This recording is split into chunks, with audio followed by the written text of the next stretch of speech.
Everyone, তো কলেজে আবার আসতে হলো ডকুমেন্টস নিতে। আজকে আমাদের ডকুমেন্টস নেওয়ার দিন ছিল। তো স্টার্টিংয়ে আমাদের প্রচণ্ড এই বিল্ডিং ওই বিল্ডিং করতে হলো। তার আগে যখন বাড়ি দিয়ে বেরোলাম, এমন একটা জিনিস দেখলাম, এরমভাবে কেউ গাড়ি চালাবে না। দেখো কত ক্লোজ, একটু লরিটা ব্রেক মারলে মারুতিটার কী হাল হতে পারতো। এনিওয়েজ, কলেজে পৌঁছানোর পরে সবাই ক্যারেক্টার সার্টিফিকেট কালেক্ট করলাম। তো আমার বান্ধবী আর আমাকে লেখা আছে প্রচণ্ড আমরা ভালো, বাট আমরা যে ক্লাসে কী কী করে বেড়াতাম সবাই মিলে, সেটা আমাদেরই মনে আছে। এনিওয়েজ, এমইটির থেকে আমাদের কলেজ 15,000 টাকা পেয়েছে। আর এখানে যেহেতু দুজনের বেশি এলাও না, আমি বাইরেই গরমে দাঁড়ানো ছিলাম। এর মধ্যে আমি দেখছিলাম সুপ্রিম কোর্টের টপ অ্যাডভোকেট, তার মধ্যে এনাকে আমি প্রচণ্ড রেসপেক্ট করি। এনার কেস, এনার কথাগুলো শুনলেই বুঝতে পারবে। আর এই পাশে অনেক ওয়েল নোন কেসের সিনিয়র অ্যাডভোকেটস আছে। এরপরে আসতে হয় আপনাদের অ্যাকাউন্টসে, যেখান থেকে ক্লিয়ারেন্স নিতে হয় যে কোনো ফিজ আমাদের ডিউ নেই। সেটা নেওয়ার পরে আমরা চলে গেলাম আবার উপরের দিকে মার্কশিট নেওয়ার জন্য।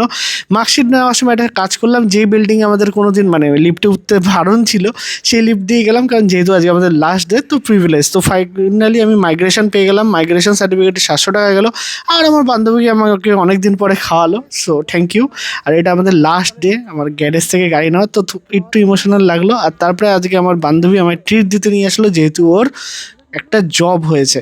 তো এই জবটা ওর ল রিলেটেডই। তো ওইটার সাথে সাথে আমি তোমাদের একটা জিনিস দেখিয়ে দিই। তুমি যদি অ্যাডভোকেট হও বা যদি লয়ার হয়ে থাকো, ল নিয়োর তরফ থেকে একটা জিনিস আমরা বানাচ্ছি। সেটা হলো, এখানে তোমরা নিজেদের ওয়েবসাইট বানাতে পারবা। তার থেকেও ইম্পর্টেন্ট হলো, একটা লয়ার আরেকটা লয়ারকে খুঁজে পায় না। তো আমার বান্ধবী হেল্প করছে একটা এমন ডেটাবেস বানানো, যেখানে তোমরা এই ডেটাবেসে তোমাদের নামও দিতে পারো। তো এখানে দিলে কী হবে, লয়ার অথবা অ্যাডভোকেট হলো তোমাদের যদি নাম দাও, তোমরা এটার অ্যাক্সেস পাবে। একটা অ্যাডভোকেট আর একটা অ্যাডভোকেটকে খুঁজে পাবে। তো এই রিলেটেড ও কিছু আমার হেল্প করলো। অ্যান্ড দেন একটা কি অর্ডার করেছিল, খালি চিনির পর চিনি নিয়ে এসেছিলো, বাট ওটার টেস্ট চেঞ্জ হলো না। এনিওয়েজ, ফলো করে নিও। আজকের দিনটা কীভাবে শেষ হয়ে গেলো। সব সার্টিফিকেট পেয়ে গেছি কলেজ থেকে। অ্যান্ড থ্যাংক ইউ অল সবাই দেখার জন্য। বাই।